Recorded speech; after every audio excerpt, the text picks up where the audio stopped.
Oke, kembali lagi bersama Blim ada di sini, dan kali ini saya akan memberikan pandangan ya kepada teman-teman semua, kepada kalian semua tentang konsep bersyukur. Jadi konsep bersyukur ini saya terapkan di saham, dan ini memang sudah berulang kali itu bisa membantu kita keluar dari keterpurukan. Nah, harapannya konsep bersyukur ini tidak hanya teman-teman terapkan pada saat teman-teman trading ataupun investasi, tetapi bisa diterapkan di setiap aspek kehidupan. Seperti apa ceritanya? Seperti biasa, jangan skip video ini supaya teman-teman bisa mendapatkan keseluruhan ceritanya. Ya, jadi begini, saya baru saja ketemu teman ya, dua orang teman saya. Yang pertama, dia baru saja mengalami loss ya, kerugian di saham. Jadi dia memang sudah melakukan prediksi gitu ya. Ternyata prediksi tersebut tidak sesuai dengan apa yang dianalisa sehingga mengakibatkan dia loss. Ya, kemudian saya tanya dong, apakah kamu menyesal? Ya, yang dia katakan adalah dia menyesal. Kenapa? Karena memang ujung-ujungnya harga saham itu bergerak sesuai dengan apa yang dia prediksikan, tetapi pada saat perjalanan tidak mulus ya, sehingga pada saat harga sahamnya itu jatuh, dia cepat-cepat melakukan cut loss karena dia ketakutan. Artinya emosi mengambil alih pikirannya gitu loh, sehingga cut loss meskipun pada akhirnya harga sahamnya itu sesuai dengan apa yang dianalisa. Jadi ada penyesalan di sana. Dan kemudian yang kedua, ini teman saya lagi satu, ini memang dia akhirnya melakukan cut loss secara terpaksa gitu loh. Dia membeli saham memang tujuannya itu untuk investasi, tetapi setelah di perjalanan ada kebutuhan yang mendesak sehingga dia harus mengorbankan investasinya dalam keadaan rugi, yang dimana itu harus dijual ya dalam keadaan rugi, dan kemudian uang tersebut, hasil penjualan sahamnya rugi tersebut, dia gunakan untuk kebutuhannya dia. Kemudian yang saya tanyakan adalah menyesal atau tidak. Yang dia katakan juga menyesal gitu loh. Kenapa? Karena kenapa pada saat kebutuhan yang mendesak itu uang yang berasal dari pekerjaan dia sehari-hari itu tiba-tiba tidak ada gitu loh. Sehingga memang tidak mau dia harus menggunakan uang hasil investasinya gitu, meskipun investasi tersebut masih dalam kondisi rugi. Jadi kan masalahnya jelas ya, bahwa menyesal atas dua keputusan yang berbeda gitu loh. Ya, masing-masing orang ini memiliki keputusan yang berbeda, tetapi tetap dia menyesal. Ya, jadi sekarang kita akan bahas satu-satu ya. Jadi kalau kita mengambil case yang pertama, itu harusnya kan kita tetap bersyukur ya. Kenapa kita tetap bersyukur? Karena setidaknya itu bisa kita gunakan untuk pelajaran ke depannya. Ya, meskipun kita mendapatkan sakit gitu loh, sakit karena kita menjual dalam keadaan rugi, tetapi itu kan hanya sebuah penyesalan gitu. Jangan sampai penyesalan ini kita jadikan berlarut-larut sehingga mempengaruhi mental kita ke depannya.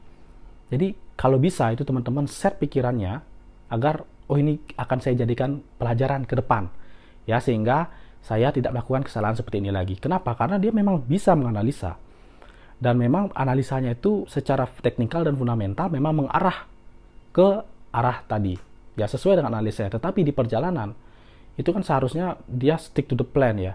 Kalau memang misalkan tidak emosinya yang terbawa di sana, selama belum keluar dari track yang dianalisa, itu kan seharusnya tidak menjadi masalah sebenarnya gitu loh ya. Tetapi ini kan harusnya dijadikan pelajaran ke depannya. Jadi bukannya kita menyesal atas apa yang terjadi, tetapi kita ambil hikmahnya, kita jadikan pelajaran ke depannya agar tidak terulang. Kalau misalkan kita terus menyesali apa yang sudah terjadi, ujung-ujung kan terjadi lagi hal seperti ini. Contoh, misalkan kita beli saham A, kemudian setelah kita melakukan analisa teknikal dan fundamental, ternyata dia akan menuju ke 1100 gitu loh. Dan kita sudah benar-benar yakin 90% bahwa harga akan menuju ke 1100. Harga saat ini 1000. Kemudian kita beli di harga 1000, kemudian harga benar menuju ke 1100, kita jual. Tetapi harga ternyata ke 1200. Apakah seharusnya kita menyesal apabila terjadi hal seperti tadi? Tentunya tidak, karena kita punya plan gitu loh. Kita sudah benar-benar punya trading strategi tentang bagaimana dan kemana harga akan dituju. Jadi kalau misalkan yang terjadi setelah itu memang bukan di luar kendali kita gitu loh. Dan itu memang bisa saja terjadi, bisa saja tidak. Dan misalkan lagi kejadian harga sudah kita tentukan gitu loh, kita sudah prediksikan bahwa harga akan ke 1100. Kemudian habis 1100 naik ke 1200, kalian menyesal.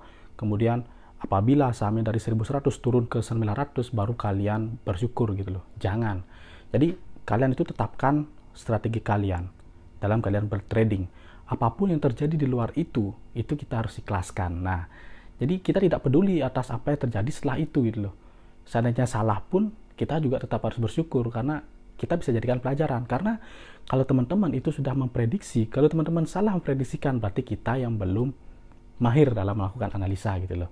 Jadi kita harus paham di sana aja gitu loh. Dan tidak ada yang sempurna di dunia ini. Setiap orang pasti akan melakukan kesalahan. Nah, di sana baru poinnya kita bisa belajar dan kita bersyukur karena kita sudah ikhlas. Nah, inilah konsep bersyukur untuk case yang pertama. Nah, untuk case yang kedua, ini seharusnya kita juga bisa bersyukur. Kalau kita misalkan penyesalan, ya tentunya kita tidak akan habis menyalahkan diri sendiri. Kenapa sih gitu ya? Kenapa sih? Pada saat saya membutuhkan uang, tiba-tiba penghasilan saya juga nggak ada, uang tabungan nggak ada, terpaksa deh saya menggunakan investasi, ya padahal investasi rugi. Tetapi teman-teman kalau bisa bersyukur itu kan harusnya teman-teman tidak mengalihkan pikiran ke sana, tapi sebaliknya teman-teman berpikir bahwa oh untung gitu ya, kita masih berbicara untung. Untungnya kenapa? Saya tidak harus meminjam uang ke bank. Bisa teman-teman bayangkan kalau pada saat ada kebutuhan yang benar-benar mendesak, teman-teman penghasilan tiba-tiba nggak ada, uang tiba-tiba nggak ada, tabungan parahnya lagi nggak ada, kemudian investasi tidak ada, artinya tidak ada uang di mana-mana, ujungnya kan harus minjam ke bank, dan di sana akan ada bunga lagi, dan tentunya ini akan menambah beban. Jadi kalau kita berbicara ini masih untung gitu loh, kita bisa mendapatkan uang investasi, meskipun ini terlepas dari apakah uang yang digunakan untuk investasi itulah benar-benar uang nganggur atau tidak gitu loh. Kalau memang yang digunakan investasi adalah uang yang harusnya untuk kebutuhan, jadikan pelajaran bahwa kedepannya jangan gunakan uang yang untuk kebutuhan. Jadi gunakanlah benar-benar uang yang nganggur.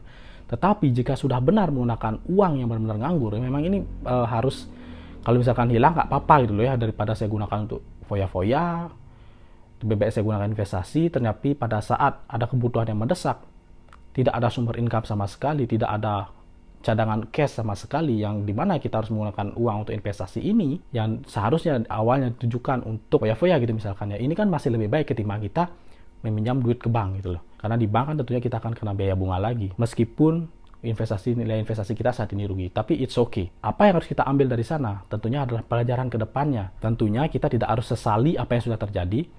Oh kenapa sih, kenapa pada saat dibutuhkan tidak ada uang di tabungan, kenapa pada saat dibutuhkan tiba-tiba uang bulanan sudah habis gitu ya. Jangan berpikiran ke sana. Kita berpikirnya adalah kita masih untung tidak minjam duit ke bank.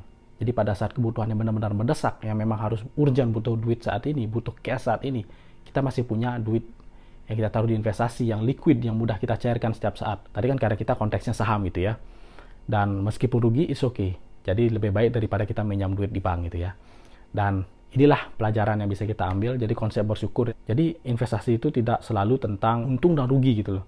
Tidak selalu tentang nominal uang, berapa yang kita bisa hasilkan, berapa nominal uang yang kita hilangkan, tetapi tentang pelajaran pada saat proses menjalaninya. Ya, jadi bukannya kita menyesali apa yang sudah terjadi, tetapi kita ikhlaskan apa yang sudah terjadi. Seandainya kita rugi ya, kita ikhlaskan apa yang sudah terjadi, dan kita bukannya pasrah pada masa depan, tapi kita ambil pelajarannya untuk kita gunakan sebagai acuan di masa depan. Oke, semoga video kali ini membantu. Subscribe terus YouTube @blimadeandika untuk video menarik lainnya seputar dunia saham, filosofi ya, kehidupan, dan juga tentang filosofi dalam kita bertrading ataupun investasi. Oke, see you in the next video. Bye bye.